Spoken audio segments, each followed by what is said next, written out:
We have a question that I'll start with. It's one that came through on the chat. The question is about dark energies.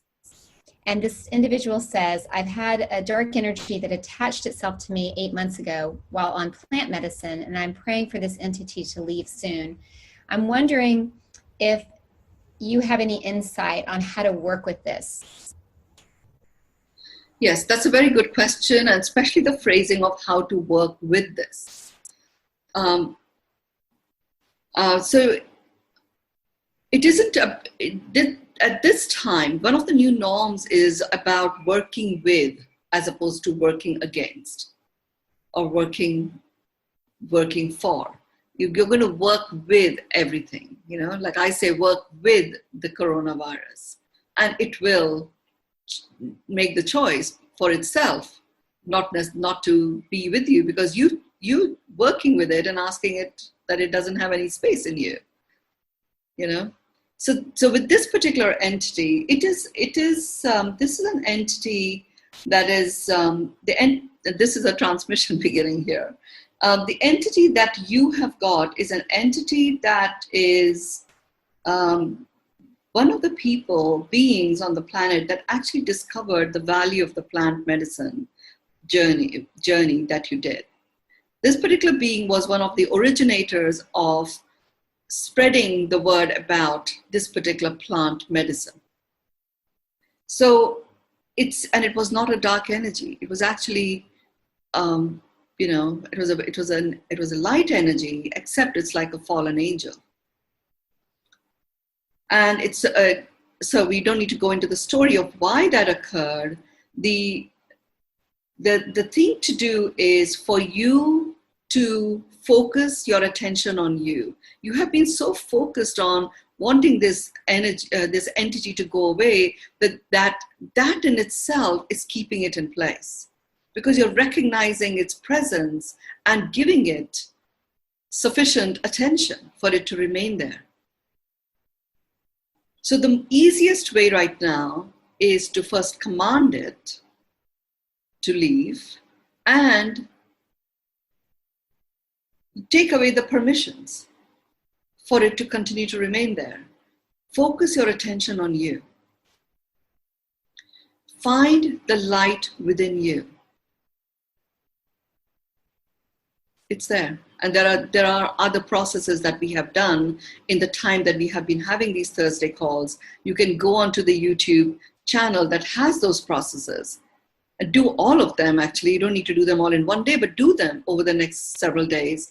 And literally, you will get so illuminated yourself that there will be so much light. Remember, even a sliver of light means it's not dark anymore. So whenever you have any dark entities or any fear of dark entities, all you have to do is to just come into you and turn up the volume of your light and command them to go to their light. They all have that. This particular entity it's a very spiritually accomplished entity. It just became a fallen angel. And we don't need to give it any more attention than, command it to go find its own light and focus on you. And if you have anything further that you want to know about this, message Catherine privately, and we'll see what requires to be done, if there's anything at all to be done privately on this. Thank you so much, Mynoo. There's another question that came in last week. We didn't have time to answer it, and we may not have time for all the questions today. We'll leave a little bit of time to do a couple transmissions at the end.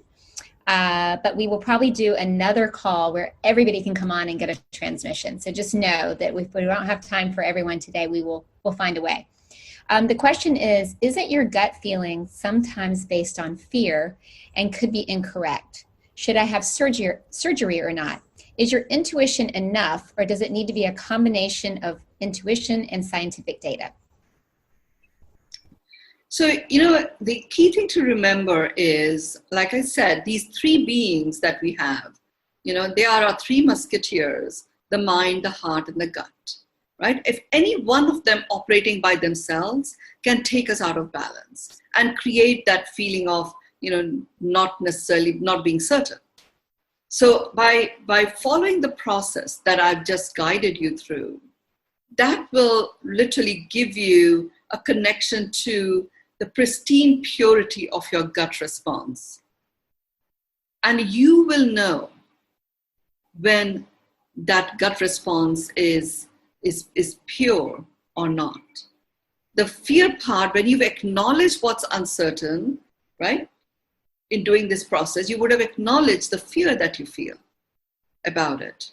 And in that space, you would have already acknowledged what's certain. So you're already in a state of stillness and balance. Your miracle lens is showing you what's there that's making your heart sing. You're in a state of uplifted awareness and in a state of abundance where there is no lack.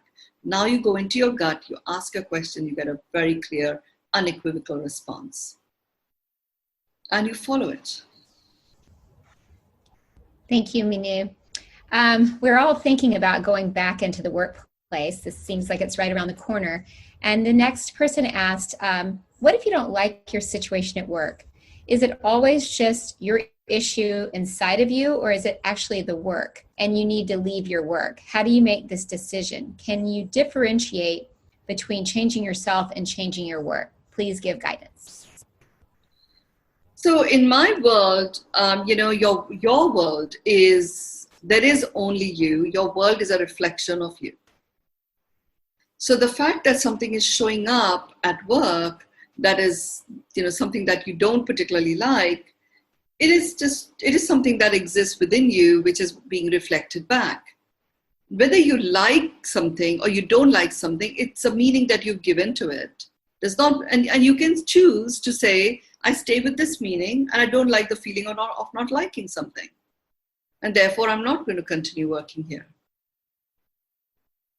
If you take on that you are the creator of your world, how much ever you may feel it is the outside that is making it happen. This is a gift of the COVID phenomenon, the phenomenon of the virus of the crown, where people are starting to get more and more and more certain within themselves that, they are the ones that they can really rely on right now. You can't take anything else for granted. So you decide, when you feel in flow, you make that choice of only choosing that which keeps you in flow. If something takes you out of flow, you choose that you're either not going to do it or you're going to give yourself an allowance. You decide what is your tolerance level. And in my world, you don't need to tolerate anything. It's like you choose with certainty, right? This is what I'm going to do for now. You may decide that we are all coming back. There's lots of uncertainty. I'm going to keep my job because it's certain. I'm just going to keep that for now. That's a conscious choice. It's an empowered choice. And you won't be going into work hating it. You'll actually be going into work blessing it, that it's giving you that certainty. And you never know, it may turn around. And if it doesn't, when the time is right, you can choose to move on. That's the attitude and approach I suggest you take. So we have time, I think, for maybe one more question. If anyone has a dying question, please just put it in please put it in the chat box. We will make sure we get to that next week. The last question that we have is, how can one learn to believe in spirit or a higher power if they've never believed in anything like that before, since much of their life has been disappointments and betrayals? How can one change this old way of thinking and old beliefs? Well, the process that I've talked about really does get you into a different space about it. And I would say you don't have to believe in spirit, but the spiritedness of everything is real. You just have to look at dogs, your pets, or animal videos, or baby videos, or times that when you've had a great time, the spiritedness that brings about that upliftment, that's real. You believe in that, that's fine. Believe in nature, that's fine. You don't have to believe in spirit. It's literally the energy force. That's all that is. It's an energetic force that makes you up and that makes everything around you up. And it is that which allows us to literally experience a journey of self-liberation, where miracles are the norm, where there's always something happening that's making your heart sing, or it makes you frustrated and anxious and upset. You know, when you are experiencing those sort of emotions and you reconnect to the belief in the spiritedness of stuff, there's an aliveness that starts to kick in. And when there is that aliveness, you remember that, yes, you do have life. And when you get into that space, you're connecting to the life that your cells are made up of. And like I said, cells are whole and complete. You start slowly and very surely entering that realm of unconditional acceptance of what is, and you start rising from there. And if you find it difficult, just go watch some animal videos on YouTube. You know, dolphins playing. If you just want to connect to the spiritedness of aliveness, don't have to believe in spirit. Remember, there is nothing you have to do. And this COVID phenomenon is showing us there is no fixed way in which things should or should not be either. Only what's real is what is. Thank you, Catherine. And thank you, everyone who's asked the questions. I know we have several others, that quite interesting and long ones. We haven't yet found a way of recording those and sharing those with everyone. We don't want to bombard you with a lot of information either. We'll find an innovative solution very soon about that.